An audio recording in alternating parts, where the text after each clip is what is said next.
Hello, everyone. Are you ready for a relaxing listening adventure while you stitch? Well, that's good because I have one for you. I am going to be reading my second book in the Sheiks of Ahalaman series. The first book is already uploaded under the title Given to the Prince, and you can find that playlist. In fact, I will put it in the description so they're easily found, because Given to the Prince is the first novel in this series, and the novel I'm about to read, Crossing the Chasm, is the sequel to that.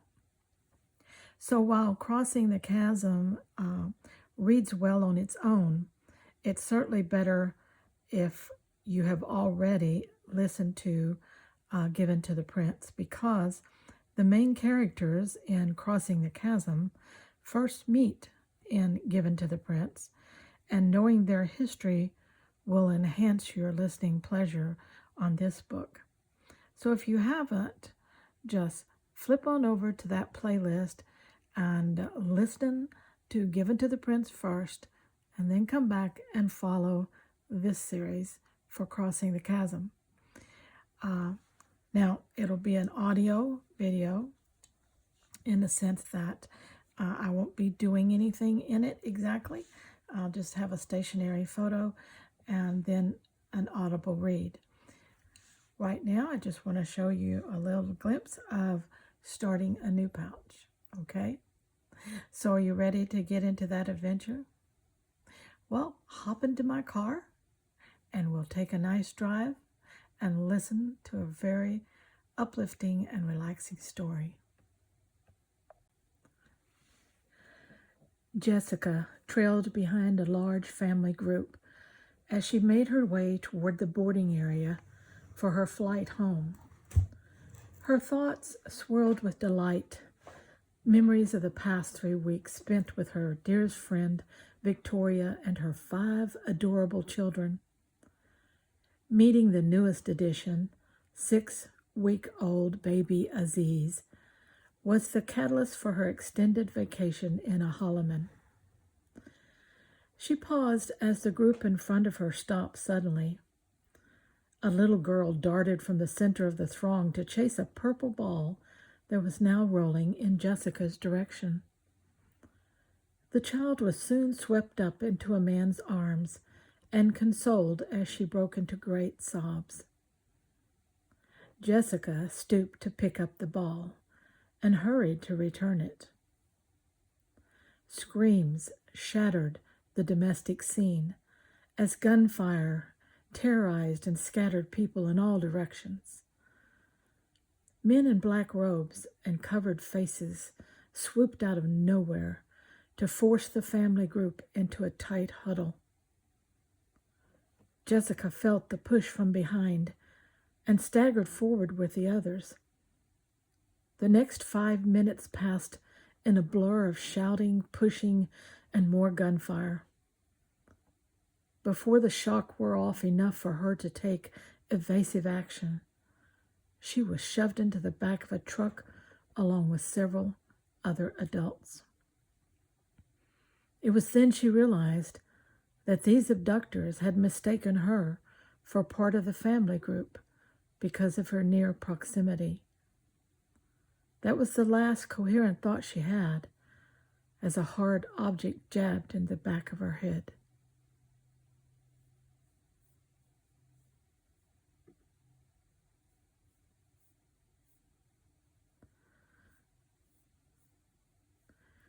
Jessica squinted her sore eyelids and focused a bleary gaze on the black scorpion meandering toward her bare feet. She wondered at her lack of dread as the large bug drew closer and climbed over her toes. Scratchy little feet executed a tap dance routine on her instep as the dancer twirled and swayed to a rhythm unheard by her. With a jerk of its body, The visitor ceased its antics and lifted both head and tail. The lethal tail curled tighter as her desert companion wasted no time in abandoning the new territory. She turned her throbbing head, allowing her gaze to follow the scorpion's retreat. Scampering in a straight line toward the side of the tent, it slipped under the canvas cloth to disappear into the hellish desert beyond. In a strange way, she missed the creature's presence, regretted its desertion. Her chin sunk closer to her chest, her eyes closed. Though her lips moved, the plea she uttered barely echoed through the chambers of her heart. Just let it be over. The sound of approaching male voices challenged her last remnant of endurance. They were coming for her now. She would be number 4, the last one to die. Her arms bound at the wrist and secured to a pole over her head ached unbearably as she straightened her back.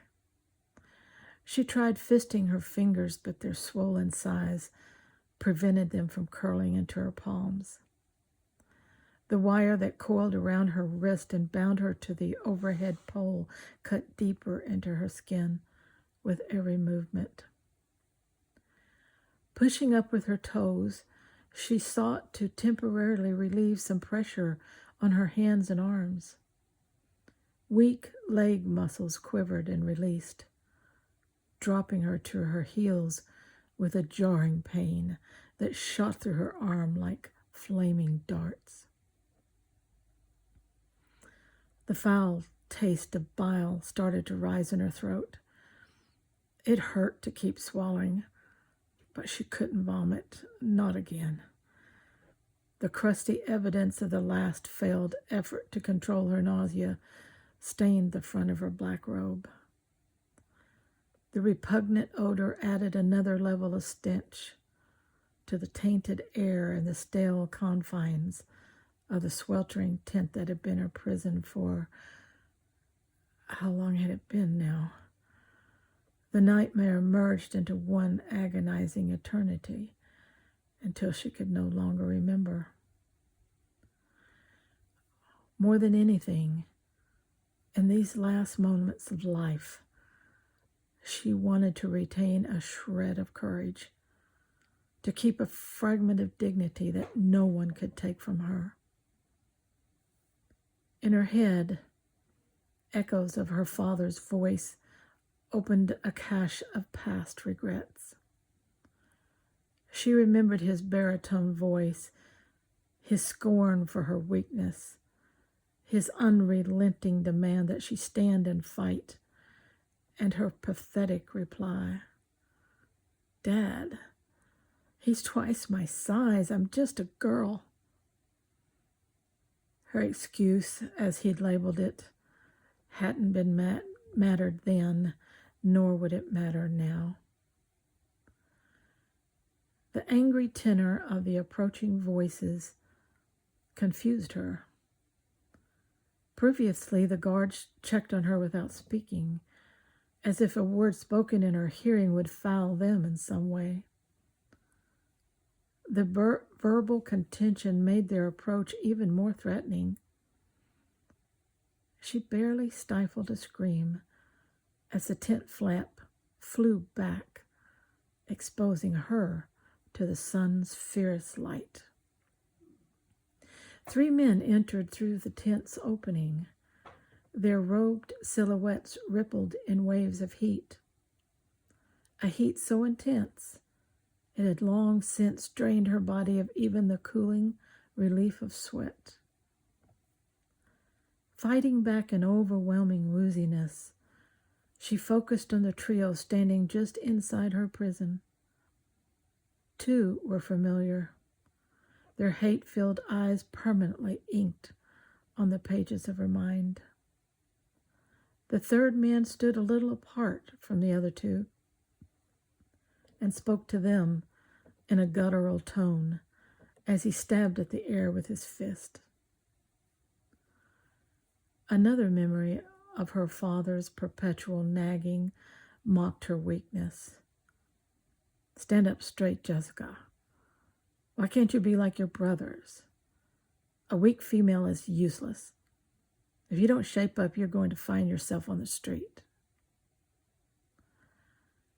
The remembered threat sent the same cold shame through her heart as it had done when she was 13.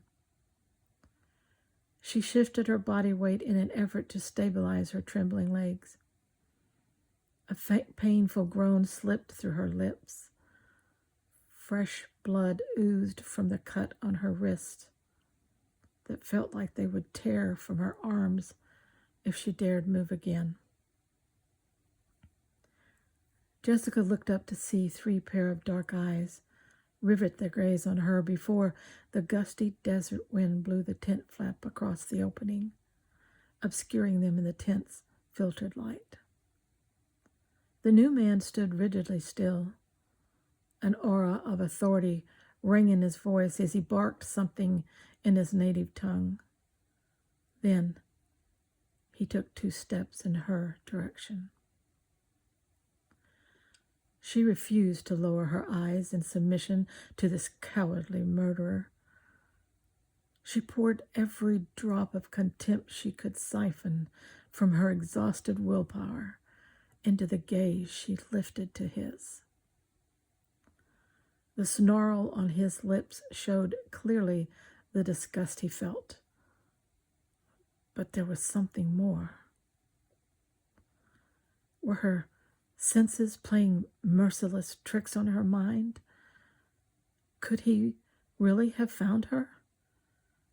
Had he come as an executioner or savior?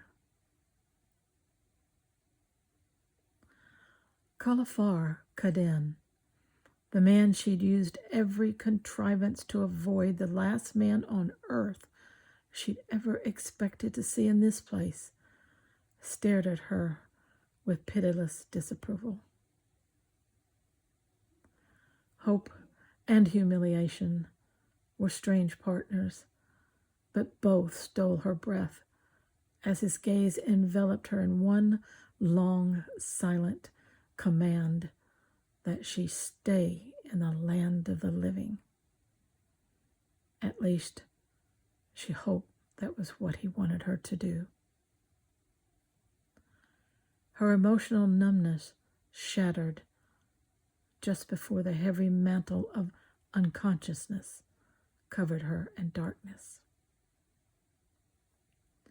Khalifar shoved one of the guards out of his way and surged toward Jessica.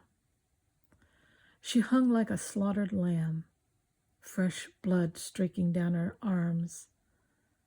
He lifted her limp body and jerked his head toward her hands, giving the 2 guards a command that didn't need words. His gut gnawed with primal fury as they uncoiled the wire from her wrists. Her full weight tested his grip. Tossing her gently upward, he secured her more firmly in his arms. Heat radiated from her body. She burned with fever. He'd never experienced the intense rage to kill that suddenly choked him. Vengeance burned through him, leaving an array of mental images, the strongest being his merciless grip on a man's throat. Cursing the circumstances that prevented him exacting justice, he vowed that when Jessica was safe, he'd do whatever it took to eradicate this band of desert vermin.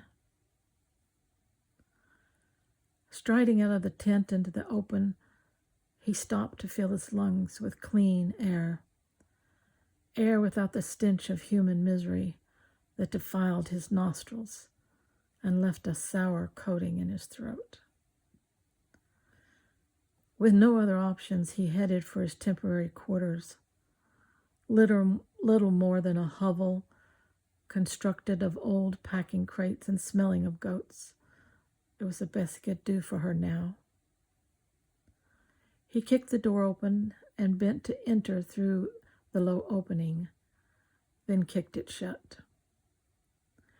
Placing Jessica on the room's single cot, he eased the filthy robe over her head and tossed it toward the door to discard later. A short, Western-style blue dress clung to her thighs. Irritation deepened the worried scowl furrowing his forehead. He should be accustomed to the feeling.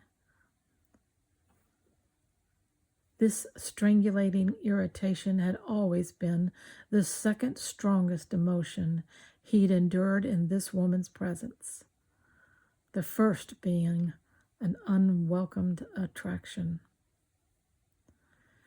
His hands shook as he turned and opened the bag beside the cot.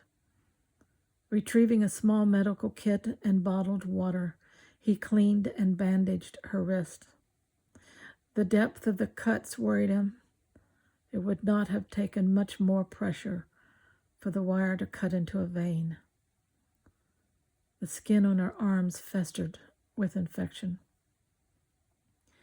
He wanted to strip her clothes from her, to see for himself the whole extent of her injuries, but she'd endured enough atrocities. Better to wait until she could tell him of her needs. He pushed 2 fingers under the edge of her black headcloth. A gentle tug removed it completely, allowing a tangled mass of curls to escape. Impudent curls that persisted in constantly invading his dreams.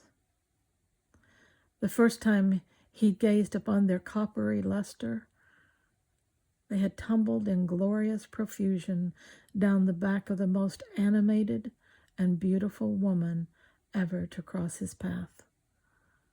Now they lay lifeless, their sheen dulled by dirt and sweat. He winced from the sharp pain cutting deep wounds in his heart. Walls of indifference he tried to build toward this woman shattered. He wanted to cradle her like a child. He wanted to promise that never again would she suffer, that he would forever stand as her protector. He wanted those things more than he'd ever wanted anything in his life. But a man could not do those things for a woman that did not belong to him. Frustration clawed at his control. How was he going to save her? This woman who despised him and everything he stood for. A woman his mind rejected, but his heart craved.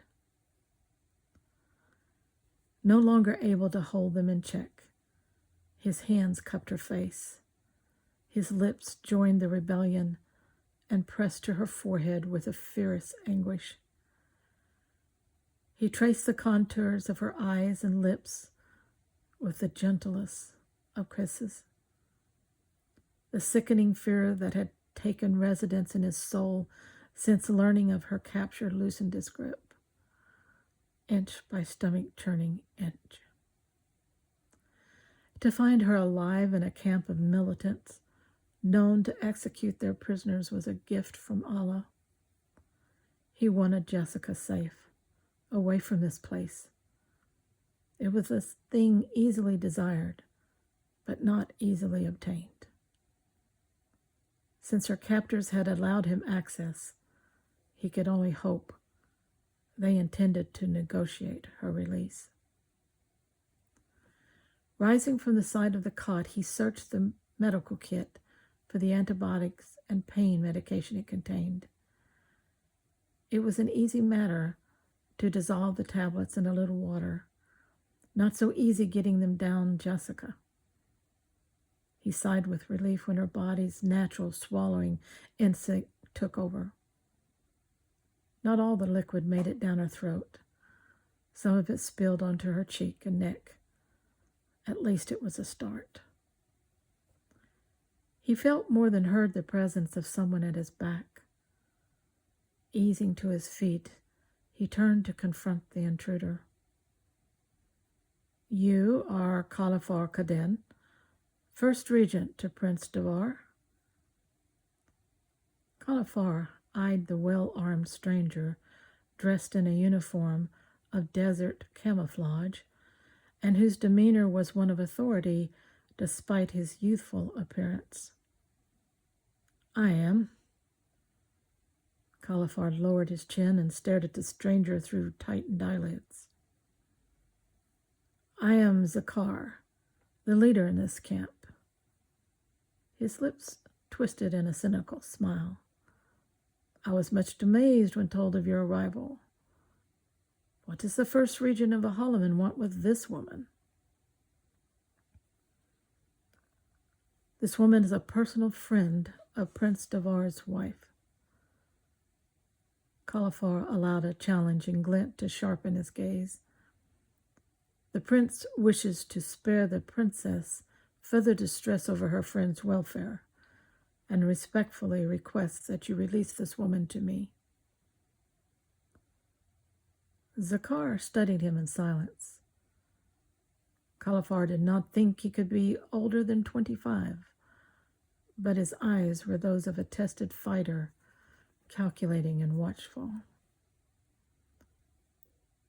Without a reply, the man skirted him and walked toward the cot where Jessica lay like a lifeless doll. Khalifar stiffened and cursed himself for not having covered her. Projecting a calmness he didn't feel, he passively allowed Zakar to approach the edge of the cot. "For an infidel, she is strangely beautiful, is she not?" Zakar tilted his head towards Jessica. A carnal smirk lifted the corner of his mouth. It was an obvious fact. Nevertheless, Khalifar didn't like hearing it from another man's lips. Before he detected Zakar's attention, the man boldly reached for a limp ringlet of hair resting against Jessica's cheek. The delicate curl clung to his finger. Khalifar's stomach clenched as he tried to keep his posture loose. His arm muscles quivered. He didn't speak. He didn't trust his voice not to reflect the jealousy devouring his control. "I have heard that there were women whose hair captured the glow of the setting sun, but never have I seen such before. It is most alluring." Zakar dropped the curl and transferred his gaze to Khalifar. "Prince Devar does not fight with his heir brothers in this holy war. However, he has not interfered in the past. It is strange that he would bother with his hostage, an insignificant woman." Shifting his weight to one leg, Khalifar let a few seconds lapse before answering.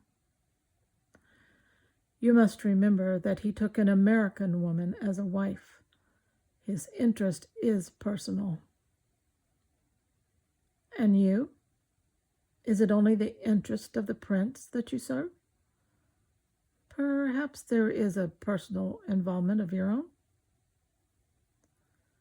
Khalifar stiffened at the question, knowing he'd underestimated the man's astuteness. Self-disgust sharpened his reply. "Prince Devar considers this woman as part of his household. He will view further harm to her as an act of aggression." Khalifar kept his countenance calm as Zakar's assessing glare studied his face. The young leader didn't like the veiled threat, but he was doing a better job of making his feelings unknown to him than he was. "Since this woman is of personal interest to the prince, Perhaps I should make sure she has no further injuries. She's a Westerner. Exposing her body to our eyes will be of no consequence. Zakar reached toward Jessica. Califar's nostrils flared. Before Zakar's hand could make contact, Califar manacled his wrist with a crushing grip. They stood on either side of Jessica's cot like two competing jackals over a fresh kill. I do not think that Prince Devor would object to an examination under the circumstances. Zakar pulled back on his wrist. Califar's fingers tightened. I object. His words sliced through the pretense. Ah, and what right do you have over this woman? She belongs to me. You are married? She is promised. The shock of his own words altered the rhythm of his heart and allowed a desire long subjugated to surface. He tightened his eyelids until they were dark slits of lethal intent. Remove your hand and back away from my woman. The sinister warning hung in the air, sharp as the sheathed dagger Zakar wore at his side. Zakar nodded in assent and pulled backward on his imprisoned arm. Califar released his grip. The camp leader circled the cot and strode toward the door, pausing at the opening. It seems we both have an interest in this female. I, at the present, am her protector. You are her betrothed. At times like these, is it not our custom to discuss the matter of a bride price? We will talk of it tomorrow. Califar stared at Zakar's back as he vacated the hut. He never expected to free Jessica without cost, but thanks to his accursed jealousy, Zakar now possessed an advantage, one that would certainly elevate the price.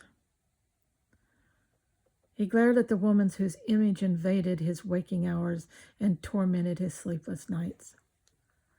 His obsession with her would be the death of them both. He should have taken Prince Devor's advice and married, putting an end to this inexplicable insanity. Fatima, the daughter of Sheikh Hasid, would have made a suitable choice. Grabbing a goat hair blanket from the side table, he tossed it across Jessica.